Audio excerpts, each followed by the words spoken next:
Hi, I'm Kelly Bennett with BackStage360, and we are here at the iconic Coach House in San Juan Capistrano, where we are partnering with Alert the Globe, and they are bringing live concerts via live stream due to the fact that we are on a lockdown pandemic. And as you can see, we are 6 feet apart.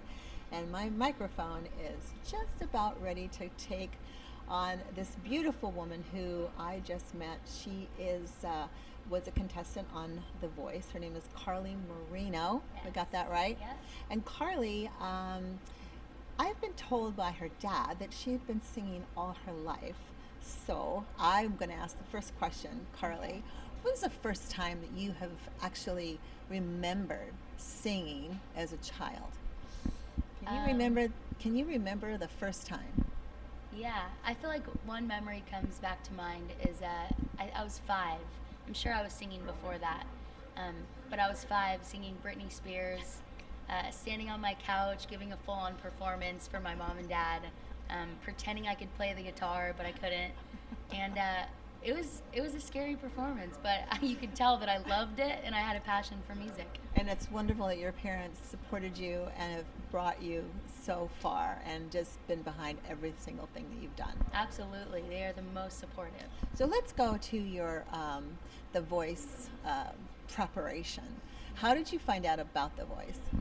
I grew up watching it on TV, and it's funny because I used to watch the show and say I would never do that because it just scared me so much to watch it, and I'd put myself in their shoes and be like, that just scares me too much, like I don't want to do that. And then funny enough, But you did. I did it. You did, and Yes. you were telling me before we started that it was a tedious process Yeah. to get through everything. Yeah, it was definitely a long process, many auditions before you even get to audition on the actual stage and for the coaches. So it was an interesting process. A lot of things that people don't know goes on behind the scenes. I can imagine. Okay, so Yeah. now we are at the stage. You are about to go on. Yes. Tell me about that experience. I was nervous. I was very nervous. I remember peeking through the door, like the crack of the door before I went out, and seeing the coaches' hands, but I couldn't see their faces. Oh. Did And you I know was who like- the coaches were? I did, Okay. yes.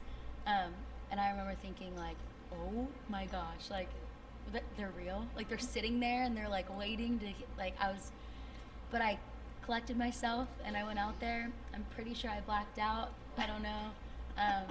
And then I just did it, and then Adam turned for me. What song did you sing? I sang "Starving" by Haley Steinfeld. Yeah. And then what happened? Adam turned? Yeah, he didn't turn right away, but eventually throughout the song, he turned, and I looked at him and I was like, oh my gosh, my family's screaming in the back, like screaming. Wow. And I almost dropped the mic, I felt like, and I was just like, this isn't even real. And then, yeah, I got to give him a hug after, which was nice. So Adam was your coach? Adam was my coach. Yeah. And how was that? Honestly, he was amazing. He was so supportive, so sweet, always made me feel really good about myself. So yeah, he was great. So tell us about your music for those of us who are wanting to listen to you. Tell us a little bit about, your music that you play. Yeah, so I mean, I've gone through different stages of my music for sure.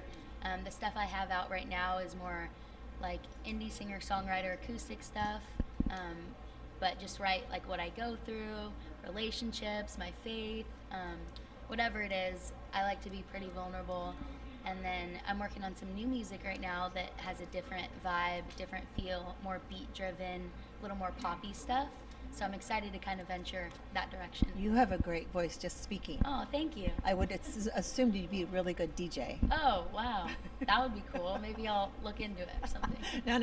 Don't, I love your singing. I was listening to you thank at you. Soundcheck. Tell us about what you're going to be playing today with Sam. Yeah, so I'll be playing a few originals and then just some fun covers that I've been playing at my gigs for a while now.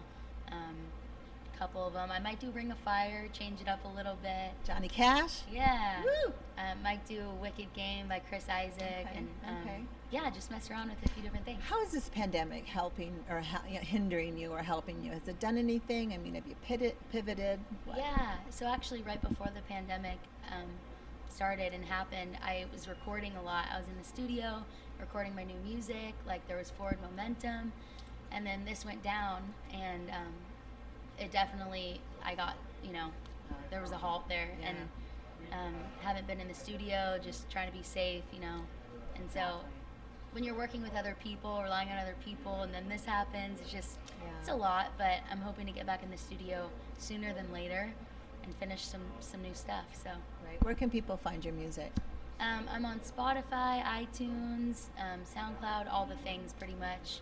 And like I said, that's some of my older stuff, but hopefully new stuff coming out soon. Okay. Carly Moreno with a K. Carly with a K, and then Moreno. All right. Yeah. Well, we wish you a lot of luck Thank and you. look forward to your future. Thank you, I appreciate it. Awesome. All right. Have a great set tonight. Thank you so much. All right. That's it from here. I'm Kelly Bennett for BackStage360. Thank you for watching. We are very fortunate to have two folks coming in from some very big, I would say, television performances. And one gentleman in question is Sam Woolf. He is here with us, and he's going to be performing with Carly Moreno. And Sam was on American Idol. And Sam, you are, how old are you now? I'm 24. You're 24, okay. And let's talk about back when you got into music. When was that? I've always sang. I picked up the guitar when I was 15. Started trying to do that, which led to writing songs.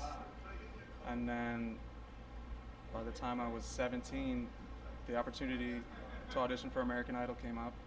And I've always watched the show, so I'm like, what the heck? I'll try it out. And so that led to me being on the show. And Take us to the day that you were on the show and you walked in and you literally had, did you have your guitar with you? yeah, I had my guitar. I just remember waiting.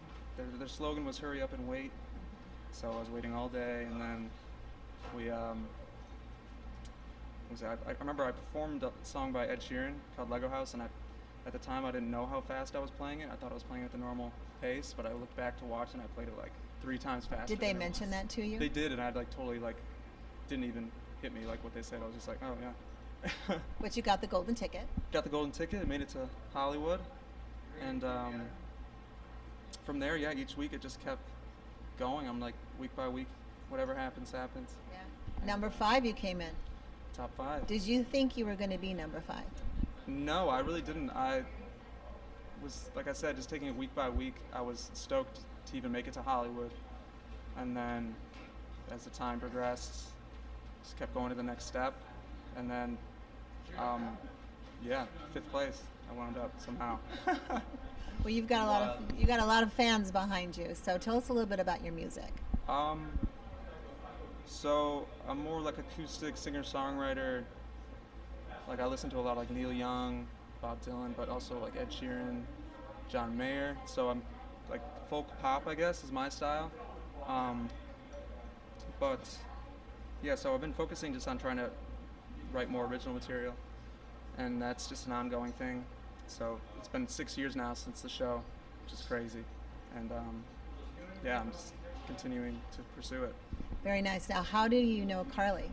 We actually just met. We were put in touch by my manager, and so yeah, we just met today, and it should be fun. You guys sound beautiful together. I heard your sound check, and it was beautiful. Thank you. Yeah, it should be fun. We've got a couple songs we're gonna do together, and just kind of bounce back and forth for our solo stuff. When you, I'm going to go back to your music now, your original music. When you write a song, what do you do? Do you have a certain routine?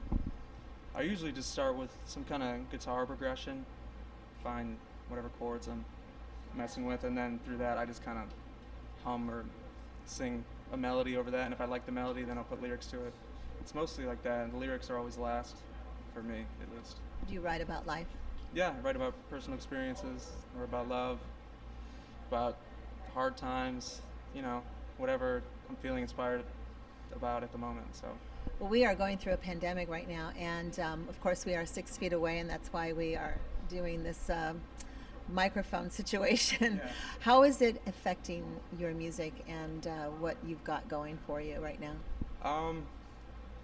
Well, I have a lot of free time to be focusing on writing and practicing, but at the same time, a lot of my jobs are on hold.